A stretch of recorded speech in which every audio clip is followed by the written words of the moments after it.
नाविका जी, debate India सवाल one public में के आपको शो में ही हार्दिक पब्लिक स्वागत कह रही करते है हैं।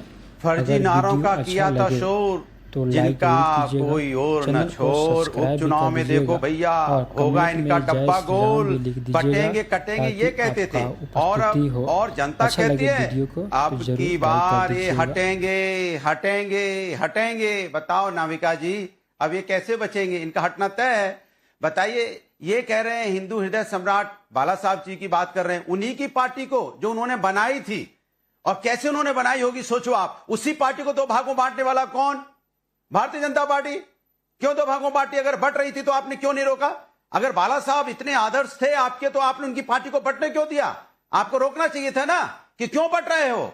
क्योंकि बांटने का काम तो आप करते हो ना, जो अंग्रेजों से सीखे हो। डिवाइड एंड रूल में बांटने का काम आप करते हो, हर किसी को बांटते हो क्योंकि आपको सत्ता चाहिए। इसलिए आपने एनसीपी को ही बांट दिया, आपने पासवान जी की पार्टी को ही बांट दिया। बांटने का काम तो आप शुरू से कर रहे हो। समाज के अंदर नफरत के राजनीति करके आप समाज को बांटना चाहते हो। बांटने की बात तो आप ही कर रहे हो ना लगातार। और जब आपसे सवाल पलट के पूछा जाएगा कि भाई आप बताओ कि आप ही तो संविधान खत्म करने की बात कर रहे थे ना, तो क्या किसान के अधिकारों की बात आप कब करते हो? कब आप छात्रों के अधिकारों की बात करते हो? कब आप संविधान बचाने की बात करते हो? लेटर भर्ती तो आप ही निकाले जा रहे थे लगातार। अरे वो संविधान बदलने की बात तो आपके ही नेता यहां 2000 चुनाव, इसमें जब 2024 का चुनाव हो रहा था तो आपके जो सांसद के चुनाव लड़ रहे थे वही संविधान कहते बदल देंगे, इसीलिए ज्यादा सीटें चाहिए। तो जनता ने कहा नहीं बाबा, ये संविधान बदलेंगे रे बाबा, इनको हटाओ रे बाबा, इसलिए आपको 240 में समेटा रे बाबा। लेकिन आप फिर चले गए टीडीपी का, भैया आ जाओ।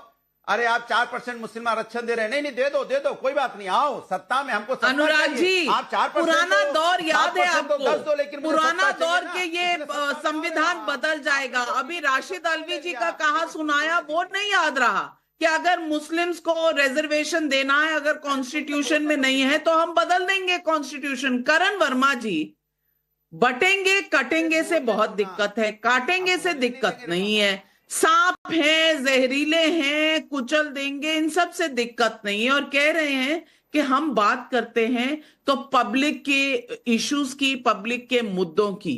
अडानी अंबानी का वो सेफ खोला जा रहा है, अपने अपने राज्यों में क्या किया वो किसी को याद नहीं है। करण वर्मा जी, कहीं ना कहीं इंडिया गठबंधन किस तरफ निशाना लगा रहा है और गोली किस तरफ चल रही है, क्या ये जान पा रही है?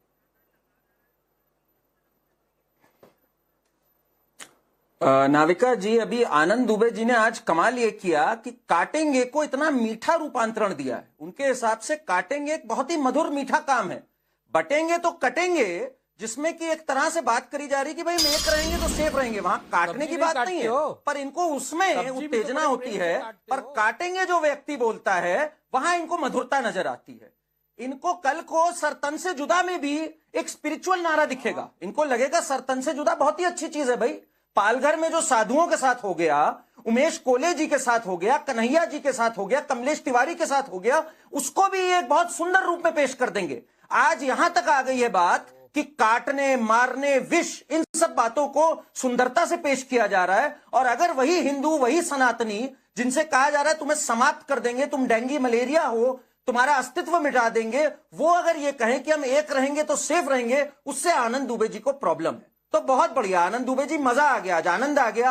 आपकी मधुरता देख के जनता देख रही है। वोट जिहाद इनके लिए बहुत सेक्युलर है, बहुत ही बढ़िया बात है। होली वॉर, वोट जिहाद से मतलब होली वॉर कर दो, उसमें इनको बहुत अच्छा लगेगा। अनुराग जी अभी जो ज्ञान दे रहे थे, 16 मार दिए थे, 30 भी मारने पड़ते तो मैं काट देता, मार देता। ये जिन मुलायम सिंह जी ने बात कही, वहां पे इनको बड़ी मधुरता नजर आ रही है, बड़ी हिंदू मुस्लिम एकता नजर आ रही है वोट जिहाद में। पर अगर वही हिंदू ये कहे या पूरा भारतवर्ष ये कहे और प्रधानमंत्री ये भी कहें कि सबके लिए है ये नारा कि एक हो जाओ तो सेफ हो जाओ, तो इनको दिक्कत है। आज नाविका जी अपराध बोध से ग्रस्त है ये सब, और सबसे ज्यादा अपराध बोध से ग्रस्त है मल्लिकार्जुन खड़गे जी। इनके स्वयं के परिवार को एक दुर्भाग्यवश आज से करीब 70 साल पहले बीदड़ विलेज में, डिस्ट्रिक्ट में मार दिया जाता है रजाकारों द्वारा। उस पे ये कुछ नहीं कहते, उनसे इनको कोई गिला नहीं है। पर गिला है आरएसएस से, गिला है बीजेपी से। उनको ये कहते हैं ये विष है, इनको खत्म कर दो। अब और बचा क्या है सुनने को? खत्म कर दो, मार दो, काट दो। इसके बाद भी अगर कोई एक ना हो अपने आत्मरक्षण के लिए, तो क्या करे वो कम्युनिटी? कम्युनिटी देश क्या करे? आज ये लोग क्या चाहते हैं कि क्या हिंदू जो है वो एक कैनन फॉडर बन के रह जाए? वो बस कटने के लिए ही पैदा हुआ था क्या? आज ये बात इन लोग के सामने है और देश के सामने है। क्या हम सिर्फ कटने के लिए आए या खड़े होकर एक स्टैंड लेने के लिए आए? अगर सवाल तो सिर्फ इतना है करण वर्मा जी, विवेक श्रीवास्तव जी, सवाल सिर्फ इतना है, ये देश हिंदुओं का भी है, मुसलमानों का भी है। सवाल ये है कि एक तरफ की बात क्यों होती है? एक तरफ की बात क्यों होती है? मोहब्बत की दुकान अगर खोलनी है तो फिर मोहब्बत की दुकान खोल कर दिखाइए तो सही। बटेंगे कटेंगे का जवाब क्या आता है? काटेंगे, जहरीले सांप हो कुचल देंगे, फन कुचल देंगे, ब्लैक मम्बा हो, उसका जवाब नहीं देते अनुराग भदौरिया जी। इधर उधर की बहुत सारी बातें कर दी, उसका जवाब नहीं दिया। और दूसरी तरफ ये जो सेफ पोल खोलकर अडानी और मोदी की तस्वीरें दिखाई गई। विवेक श्रीवास्तव जी, आप तो बहुत कुछ देखते पढ़ते हैं और लेफ्ट पार्टीज ने तो साथ भी छोड़ा था ना एक बार यूपीए में, जब न्यूक्लियर डील हुआ था तो आप छोड़कर निकल गए थे ना। अब मुझे बता दीजिए, पब्लिक सेक्टर की सेल कांग्रेस ने नहीं की थी और अडानी के साथ क्या तेलंगाना में, क्या राजस्थान में और क्या बाकी अन्य राज्यों में बिजनेस नहीं चल रहा? ये जो राहुल गांधी दिखा रहे हैं, ये सच है या गुमराह करने की कोशिश? देखिए, बिजनेस हर कोई करे, बिजनेस में कोई रुकावट नहीं है, इट्स अ फ्री कंट्री।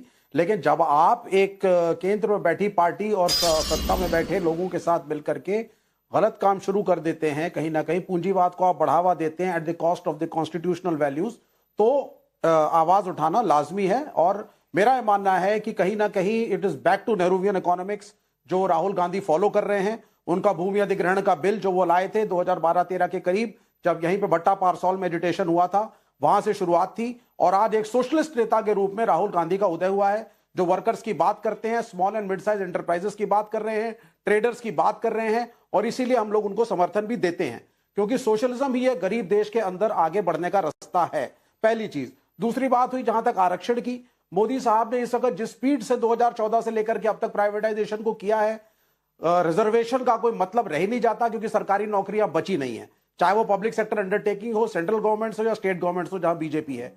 तो हमारी तो यह भी मांग है कि प्राइवेट सेक्टर के अंदर जल्द से जल्द रिजर्वेशन को लागू किया जाए, एससी एसटीज के भी और ओबीसीज के भी।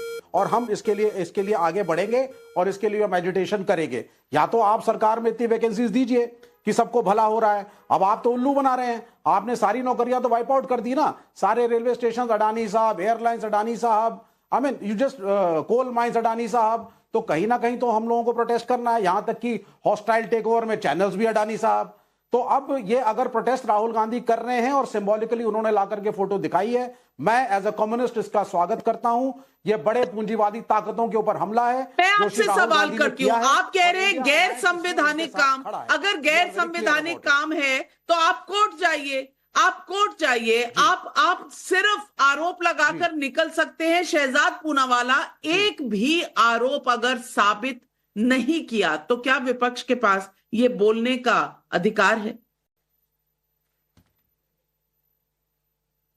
देखिए, अभी विवेक जी ने प्राइवेट सेक्टर में रिजर्वेशन की बात की। विवेक जी, प्राइवेट सेक्टर छोड़ दीजिए, जो पब्लिक सेक्टर की यूनिवर्सिटी एएमयू और जामिया में आरक्षण रोका किसने, खत्म किसने किया?